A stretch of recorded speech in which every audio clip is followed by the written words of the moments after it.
Guy. Welcome back to MoVernie Live Studio. And beside me is action director, action film actor, and also stuntman, Taz Garcia. How's it going, bro? Good. How you doing? Now, I know, like, every time when I greet someone who's action, I always, like, want to make sure that he would show me some moves, man. I know, but we could be friends today. Yo, but Taz, you told me that there will be a special clip of a special someone that will be appearing closer at the end of the show, but that is a special appearance of that person, though. That's right. It's a cameo of someone that you know very, very well. And I'm not going to say any more. I think when you see the clip, you're going to have a blast.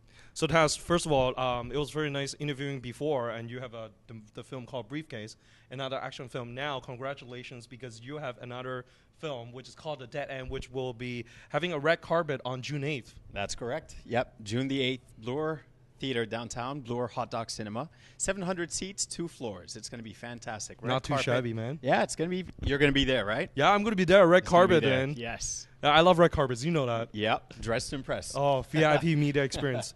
So, Taz, tell us more about how you get into being the director, stuntman, and action. Why action? Action, I guess I was just born into it. You know, I was always playing sports as a kid, so that's action right there. I did martial arts my entire life, and it's been fantastic ever since. The stunts and the parkour and all that just came hand in hand with my acting. You know, I always tell people, be careful, I'm not really a stunt actor. I'm an actor that performs his own stunts, because a stunt actor doesn't necessarily act. They could just say, hey, we need a stunt guy, crash into a car, fall into this building, go through this glass, and then afterwards it's like, okay, now we need the star on set while the stunt actor recovers it at the hospital, right? So, yeah, with myself, you know, I don't do any stunt doubles for anybody. I commit to the character, and if it says my character has to jump out of a bus, you know, from one roof to the next, I'm going to do it myself.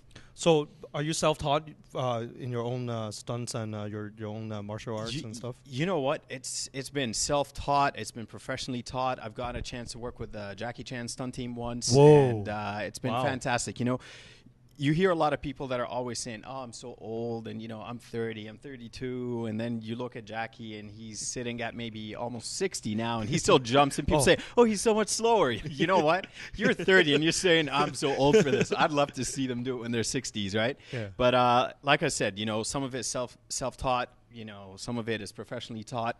And then, of course, try and error. And you see what works, what doesn't work. And then you have to find the perfect mix of what works for the camera and what works for real life scenario, right? Because when you're, let's say, in a fight scene, you can't really be hitting people all the time or getting hit all the time, even if it were possible and the people were perfectly fine with it. Like I remember for Expendables, one of the guys got a gash on his forehead, and he's like, "Oh no, I'm perfectly fine." And I think it was Stone Cold Steve Austin, right? And he's, you know, obviously he's in wrestling. He gets cut all the time, broken all the time, sent to the hospital all the time. He's like, yeah, let's just keep going, right? But he didn't look at it from a filmmaking perspective where that could be problems for makeup and continuity issues, right? So they do it from one angle, there's a gash, and then from the second take now there's no gash, and vice versa. It's, you know, it's for continuity's sake as well.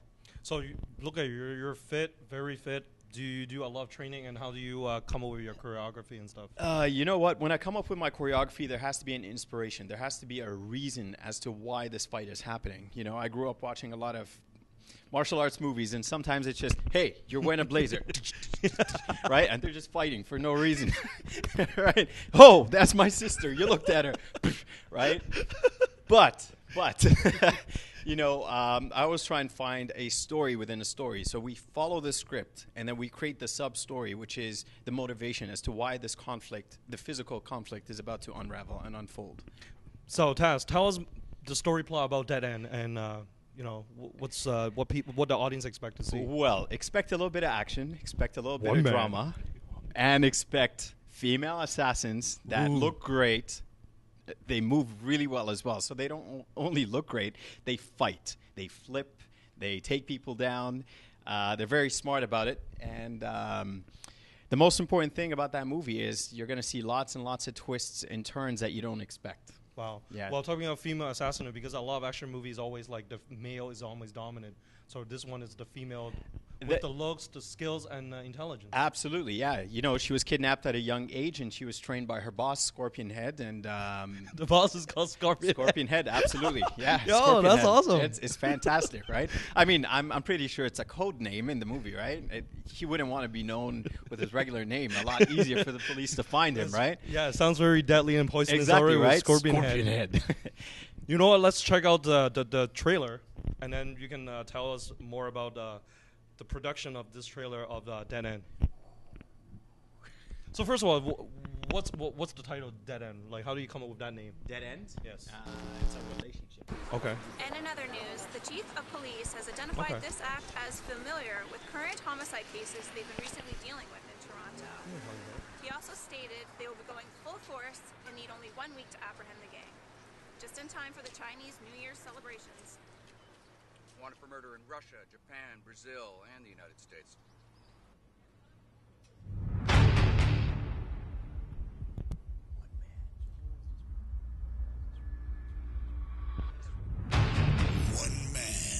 One man Must stop The world's deadliest assassins. man. Good job, MoVernie. Hey, I try to be multitask, man.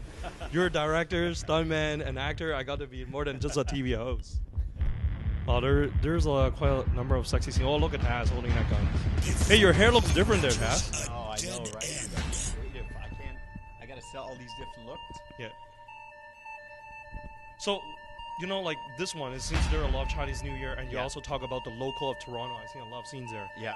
What is the greatest challenge to take scenes and films in a local city like this? Honestly, the challenging part was to make everything look the best it possibly could. Okay. You know, you go to Chinatown, a lot of the times there's lots of people. It's really dense in terms of traffic, right? So we gotta wait for people to cross from one side to the other. That could take us half an hour until we find a little spot, and it's go, go, go, film, film, film, film, and hopefully we get it right. You know, sometimes we'll have the people, you know, ask them nicely, guys, we're shooting right now, and they're always nosy, and you know, they'll see a camera and they come up to you and they're like, hey, what are you guys doing? And I remember one time we're like, hey, we're planting a tree. Clearly, you can see that, right? So there are a lot of actions, and what's your role in this film? I play Inspector Franks, Inspector Leon Franks, who's working on the case of the female assassins, but he's always hitting all these roadblocks. He can't seem to find an answer, and the only clues he has about these assassins was when they were 3. Oh. So a picture of They a were 3-year-old, and you know, when she's a teen, or you know, she's a lot more mature now. Right. It's a lot harder to find that way, right? Now, Taz, as a director and also an actor, how do you kind of like separate your roles, or what is the greatest challenge to have 2 roles together at the same time? I think it was more than 2. It was ridiculous. You know, you're in character, and it's like, what are you talking about, right? And then 2 seconds later, it's like, Taz, that was great. Now come take a look at it. I'm like, wait, I'm not Taz. I'm Inspector Leon right now. Okay, so I got to go walk up to the camera, check it out, you know, and then change my hat again, put Inspector Leon's hat back, and then walk back up to them and be like, all right, yep, action. But it takes me a while to shift the gears again, right? Get back in that character. So that's why, actually, with this film, it was a lot easier than some of the previous projects we've done, because I had someone that was really good next to the camera, and he was, you know, my eyes when I was not there. And he'd be like, okay, that's great. Now let's try, you know, a different delivery and so on. And I was like, yeah, you know what? When I'm not there, I trust your opinion. Make me work, and then I'll check it out, and we'll agree on, you know, the angle or whether it was good or not. Now, as you said, this movie is dominated with female assassinates. Is there actually a lot of female action actress there, or was it difficult for you to select them into the film, or how's your process? You know what? It was really tough, but really easy at the same time, because, you know, being in the industry, I know a lot of models, a lot of females that are beautiful, you know, but they don't necessarily have the physical capabilities, right? And they look great in a bikini, but then maybe they can't backflip, or they can't flip or take a hit, right? Right. So I had to find somebody that was willing to go through a little bit of training and ready to get down and dirty and rugged. And, you know, it's okay if, you know, I'm going to take you down and you're going to end up in a puddle of water from old rain and oils on the ground. And, you know, they came through, and it was fantastic, right? It was really good. And again, the fact that there's no budget, we had to, discuss it and be like, hey, are you comfortable doing this scene? Are you comfortable doing that scene? And that's really the tough part about it. But like I said, there's lots of beautiful females out there that are friends of mine, models, actresses, but the fact that there was going to be a physical challenge, that made it a little tougher, but they came through and it was really good. It was a great job. It's really high quality. Now, speaking that you just mentioned that this film has no budget, and I know that a number of your films are no budget. How do you get everybody as a team to willing to spend their time and contribute, knowing that there's no pay, and you're able to produce such a great, high-quality film productions? You know what? I think, we've spoken about it before, and of course, how you are with people, that's a very important factor. But I think I've earned the respect within the group of people I've worked with consistently, whether it was behind the camera or in front of the camera. And, they were a little iffy the very first time we worked together because there was no budget. And then they got to see what it looked like, and they're like, okay, this guy, even though we're not getting paid monetary, I can give you $10,000, you spend it, but nobody has anything to see from the 10,000, right? You were soldier number 722, so nobody really sees you, and that's something that's huge for anybody that's non-union and they want to turn to union or become principal actor in front of camera. They always need demo reel footage, right? And that's one thing that I'm able to provide them: high quality Blu-ray style, Blu-ray quality demo reel footage to add to themselves, of course, an IMDb credit and exposure, film festivals, red carpet events, and it works out really well for them.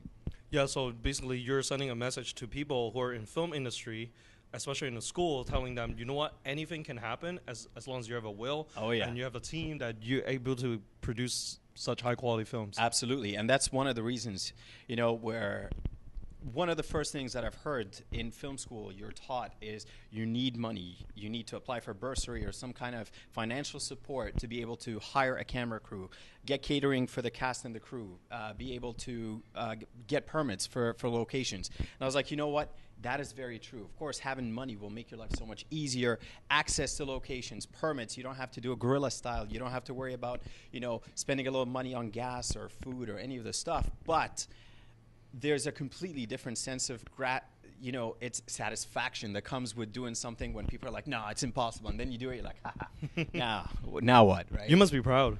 You know what? Honestly, the red carpet event, people are asking me if I'm excited for myself. I'm like, no, it's not even about me. It's just about these people that invested their time and effort and sweat and days, and months on this project. I really want them to have that experience, so Taz the glory experience, So Taz is making a special shout out to his team right now. Exactly, right? That's for everybody that was part of it, in front and behind the camera. This couldn't have happened without any of you guys, right? And that's the thing. It's a family feel. It's not about ranks. It's not about any of the, you're a thug, I'm going to beat you up, you're less superior than I am. No, because if I'm a star and I'm fighting you, you will make my move shine. If you're not there, then I have nobody to showcase my skill on, right? Yeah, that's right. Yeah. That's right.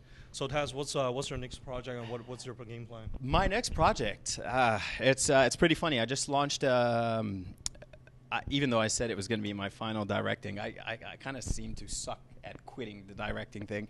But we just finished shooting a music video for the World Cup, and it's been released on Vivo and Much Music. What? For Vita Chambers, yeah. Yo! Yeah. World Cup is going! Yep, and the World Cup is coming up around the corner. Yeah. Yo, I can't wait to see that, and wow, See, that's a surprise for him. No, that's a really big surprise. I didn't know. I love World Cup, man. Yeah. And to know someone actually produce something that's with the theme is amazing. Yeah, exactly. It was lots of fun. We shot it on a span of a day and a half, and it looks great. It looks fantastic for the budget we had. We had a very short, very, very tiny budget. And the producers came up to me and they're like, we know what you did for no money. This time we're giving you a little bit of money. Let's see what you can do. And it was great. It was fantastic. Well, Taz, you have a lot going on. And what's the website people can go and check out The Dead End? They can go on the YouTube channel. They could go on IMDb. They could go Red Dragon Productions. Wow, Red Dragon. .com. Just Google it. And it'll pop up. Now, if people want to watch your film, is there still tickets available? There are tickets available. Again, if you go on the website or if you go on CP24, it's already listed there as well. They tell you there's two different kinds of tickets that are available. There is the regular, which is $10, and there's the VIP, which MoVernie over here has. Hey, I love VIP, man. Actually, I didn't give him a ticket. He was getting a media pass. Hey, MoVernie is always on the move. Yeah, but they get a swag bag. They get comps for the VIP after party and Sounds good. second floor balcony seats. These are 'cause great. It's a huge theater. Now, Taz, let's watch that special clip of that special appearance of ready? the. Yeah, one man. Let's do this. Oh, here it comes. Nope. And Let's see if Director Joseph can pause that. hold on a second. She's looking. Oh! Yo! Here it Yo! is. Here's the clue. Who's this guy? Who is this There's guy? a fedora, there's a shade, and there's a blazer. Yes. Who could it possibly be? Oh my God! You know what? That's why it's so special. It was a fun night. MoVernie is the cameraman here.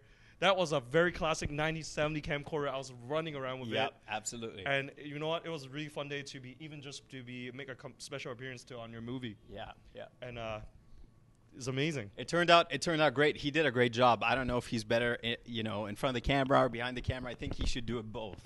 You know, it is a very interesting experience, and you know what? People who actually saw this and you realize I'm special there, I'm sure you're cheering it for now. You better cheer for me, man. And Taz, really happy to see you here, and you're continuing to pump out a lot of high quality productions and senior teamwork, and can't wait to be on the red carpet interviewing your cast on June 8th. I can't wait to have you there, MoVernie. Yeah, it's amazing. It's a pleasure. Make sure you go on June 8th, buy the tickets, watch from Red Dragon Productions, check out Dead End the movie. And you know what? You want to see who I'm going to be interviewing next week? Check out TorontoPath.com. Follow me, MoVernie. And MoVernie Live Studio is out of here. I will see you next Wednesday. And MoVernie is out of here. We're out. Woohoo!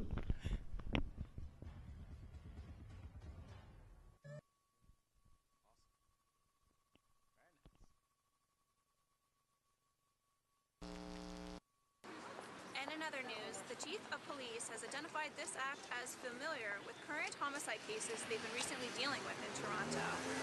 He also stated they will be going full force and need only 1 week to apprehend the gang, just in time for the Chinese New Year's celebrations. Wanted for murder in Russia, Japan, Brazil, and the United States.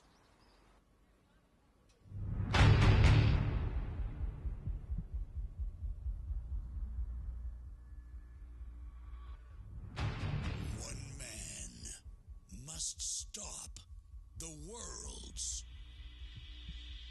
deadliest.